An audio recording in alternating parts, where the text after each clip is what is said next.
Hello everybody. So, I haven't posted a video in a long time, and today we're going to do a little review on a film I watched on the weekend. I've been quite busy this week, to be honest. Well, I mean, I say I've been quite busy. I've been a bit lazy this week, in all honesty.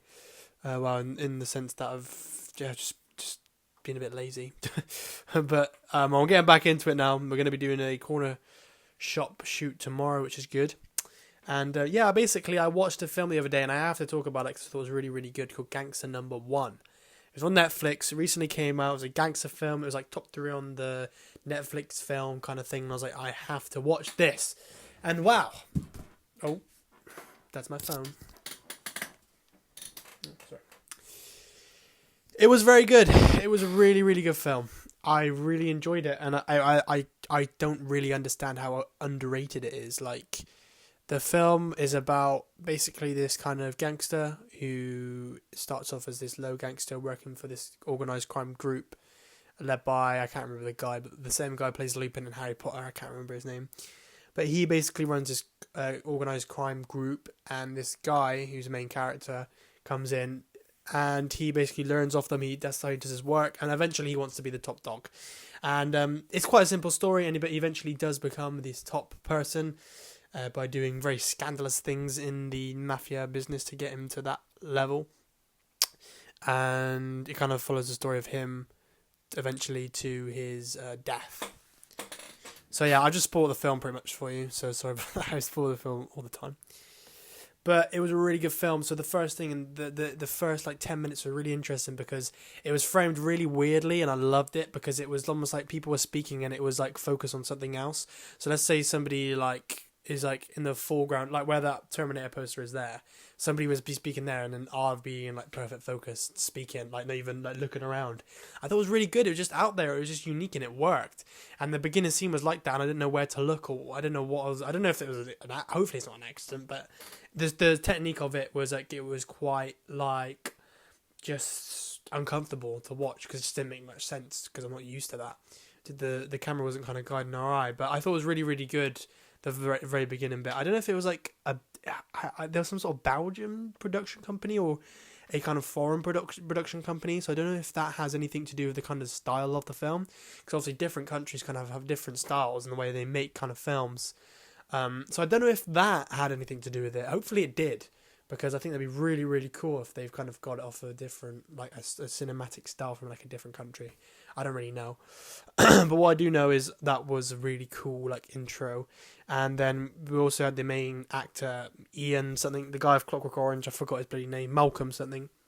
He played the main guy, and I thought it was really good. Yeah, I thought his performance was good. I think everyone's performance was really, really good, and it had that 2000 aesthetic to it. So it's almost like, the best way I can describe that aesthetic is almost like Doctor Who, like when David Tennant times 2000 times, that the cameras had an aesthetic to it. Like 28 Days Later, from like 2000s to 2005, there was like this weird kind of cool aesthetic. And the same was applied to this film. It just, that kind of grey and that kind of old video look. It just, yeah, you could really tell that. And I also really like how unique it was with the kind of frame in the beginning. But I like the main character, because it basically, the main character's psychopathic. Like, he's a complete fucking psycho. He tries to kill off the main mobster guy. Well, he does. Well, no, he doesn't. But he puts him in prison so he can take over the business. He basically does horrible things to make loads of money and become the top dog. And the way he was like portrayed, as he was a fucking nutter. Like, he wasn't just like a crazy gangster kind of has to do it to get by and make money. He kind of enjoyed it, and he got a kink out of it. And he was a psychopath, a literal fucking psychopath, and he would kill these people in horrible ways, like with hammers and shit, and just, yeah, horrible ways, and just, yeah. But the film, I just was surprising to me, as I thought it was really, really good, and I just never heard of it before, and I feel like it's a film that's just so like underrated or underappreciated, like, because I really enjoyed it. I mean, I don't know if that's because it's very much tailored to what I like. I like the Cockney geezer accent as well. Ah, you fucker. That was terrible, Cockney. That was terrible. That was more of an Australian. I mean, it's more of like, you fucking mag. Fuck you, you fucking mag. Why can't I do a Cockney? I can't do it on camera. You fucking can't. Forget that. But you understand what I'm trying to say. Yeah. The Cockney accent was really good. That proper Londoner. Proper geezer. But Yeah, it was on Netflix now, so it may have got a bit more recognition to what it did because I've never heard of it before. But it was almost like this really like kind of film on the shelf that cost you like 50p and CX. That was really good and no one's ever heard about.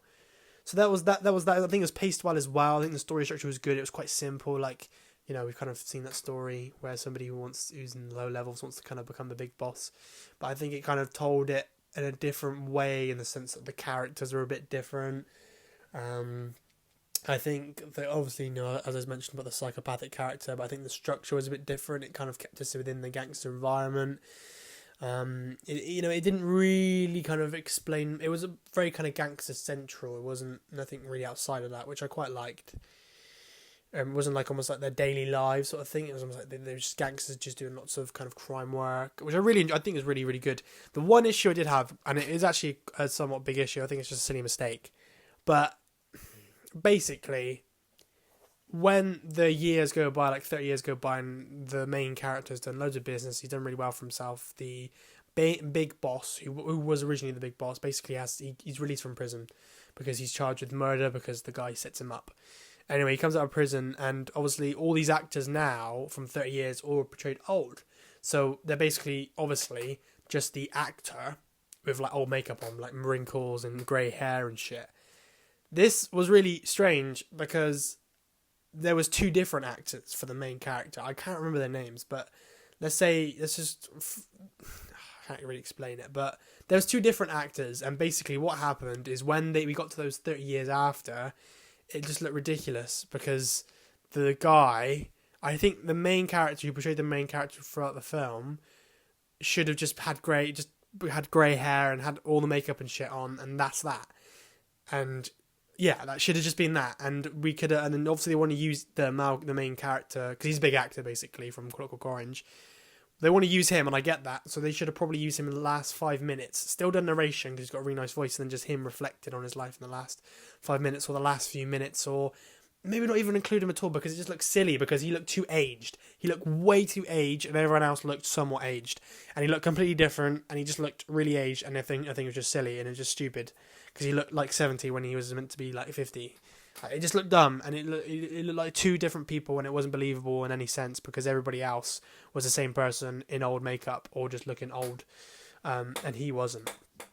So it was just weird, and that's definitely a problem that I had with it. I just didn't agree with that. Either they don't use him at all, or they use the main character for makeup. But obviously, I understand they want to use him somehow because he's a big actor, and that creates funding and marketing, etc., etc. But they could use him in a different way. I like the kind of there's a good style to it. I like the murder and scenes that make me feel very uncomfortable. They're quite disturbing, which is good because they're supposed to feel like that. I really like the kind of love side of it as well. There's a good love story as well. I think worked really well. And all the girl characters were really good. But that's what I really have to say about it. I think it was really good because it was kind of unique with the characters, with the way it was paced, the way the frame and kind of camera look is a bit unique. I like how it was set in the 60s as well. And I just thought it was really, really good. I just thought it was a really good watch. And I think I'm liking it even more now because it's almost like something that isn't well received. So it's almost like me having a unique, like suggesting something unique to somebody who has never seen this film before or it not being that rated. So it makes me feel like I appreciate it a bit more because it's almost like nobody else has appreciated it. But I thought it was a really good film. And I think it's on Netflix now. And yeah, if you watch it, you know what I mean. But I like the aesthetic of it. I think the pacing was really good. I think the structure, the acting, camera work. And yeah, it was a good time. I think the montage could have been maybe a bit improved. I would like to have seen something more flashy, something more quick, something more out there. And the montage was a little... I think that could have just been more like eccentric to kind of match what was going on with how fast he was kind of gaining money and gaining business and become this really big mobster. But that's all I really have to say for that film. Again, I thought it was really good. Tomorrow I'll be filming Corner Stops. We've got to shoot tomorrow, so it's Monday tomorrow. Corner Stop is progressing very slowly but surely. Obviously, there was a period of time in which we shot like 3 or 4 days and we just shot a lot. Obviously, that was when my mate Jacob had time off from his education. So we could do it a lot more now. Obviously, availability is a lot more limited, including myself and all my other crew. But we are going to shoot tomorrow. We're going to shoot a little bit tomorrow, and then I'm going to be working for a little news station as well, which I think I've mentioned a few times. But I am working for like a little station in Gloucester, basically, just a little station, just like news on Gloucester, basically, which is really cool. So I'll be doing that from 4, and that's going to start taking off. That's going to be live, and then I'll also document. I'm working on a film set, so I'm going to quickly mention this now. But basically, I am working on a film set in. I don't know how much I can say, but it's in basically the Gloucester prison. I'm working on a film set as a runner, getting paid for it, which is nice. And yeah, working with local filmmakers from Gloucester who are a lot more higher up than what I am. And I'm going to be running on there, and I'm going to be so basically Thursday and Friday it's unpaid days, because I'm going to go there myself, help set up a bit and meet the crew, because I want to get network, I want to get their numbers, Instagram, see if they got any projects, any work. And then on the week after, I'm going to be really busy because I've got 2 shifts, and then the 3 days that I am free, I'm going to be about that set from 8 to 6, which is quite long hours. But I'm all for it, mate. I'm going to actually check what shifts I do have, because I might be working on the weekend as well. So literally that whole week, no corner stop, nothing. Like, it's going to be I'm just going to be fully booked up. And it's the week I think Jacob has off as well, which is just really annoying. Yeah, it's the second week, so starting from Monday the 10th to the 14th. Load. But I'm really excited for it, and I'll probably document that week. I could probably do a cool little documenting like the days going by on that. And then I'm just going to keep documenting. I do appreciate I haven't been posting that many long videos. Oh, I am as well. On the weekend, yeah, so I'm going to be so cooked. I've got some big shifts as well. Yep, we're going to be cooked. Oh, let's see. Okay. But yeah. I'll document that. I haven't watched many films. I watched one film this week. That needs to be improved. I need to watch a lot more films. And I'll review them. Any film I watch, I basically review. But, I mean, these 2 years, I really haven't been focusing on watching films. It's just been more of, like, kind of... I'm going to kind of throw excuses out there, but I've been working more on my film and working more on actually getting in the industry and doing videography. And obviously sometimes I work late at night. Sometimes I just don't have time to fit in, or I'm just too tired. And I basically I'm not watching as many films as I should be. I remember, like, the first year of college, I think. I literally watched a film every single day, and it was much more of a necessity. And I want to kind of not get that much extreme, because I don't want to waste that much time on doing that. Because I just think there's other things to prioritise. But I do want to watch a lot more than one a week, at least 3 or 4 a week.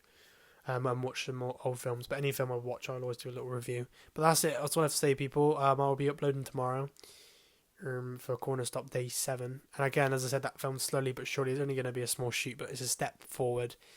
And then we just got to really just keep going. And just keep going. We're literally coming... All the stuff is coming up on, like, on the day sort of thing. It's quite rushed. For me, personally, that's not particularly prepared, is what I'm trying to say. Because it just isn't. Because I don't know... I mean, I just need to prepare it a bit more, to be honest. There's no excuse, really, there. That's what I have to say, people. Have a good evening, afternoon, whatever, and I'll see you tomorrow.